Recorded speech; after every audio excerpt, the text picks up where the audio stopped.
কৰ্মৰ মৰ্যাদা আছে সনাতন সংস্কৃতিটোত মৰ্যাদা আৰু সংস্কাৰ অবিহনে একো বস্তু গ্ৰহণ কৰা নাই নহয়নে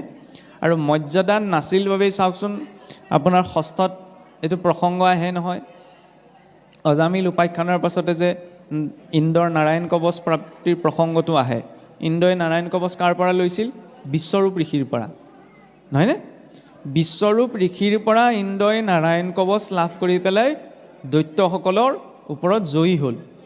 কিন্তু যেতিয়া বিশ্বৰূপ ঋষিয়ে দেৱতাসকলৰ গুৰু বুলি ভাবি অহংকাৰী হৈ দেৱতাসকলৰ অৰ্থে উৎসৰ্গা কৰা সকলো দ্ৰব্য ভক্ষণ কৰিবলৈ ধৰিলে তেতিয়া আকৌ পৰিস্থিতিত পৰি ইন্দ্ৰয়ে বিশ্বৰূপ ঋষিক হত্যা কৰিব লগা হ'ল সেইখিনিতে সংশয় এটা আহে যি নাৰায়ণ কবচ স্বয়ং বিশ্বৰূপ ঋষিয়ে ইন্দ্ৰক দিছিল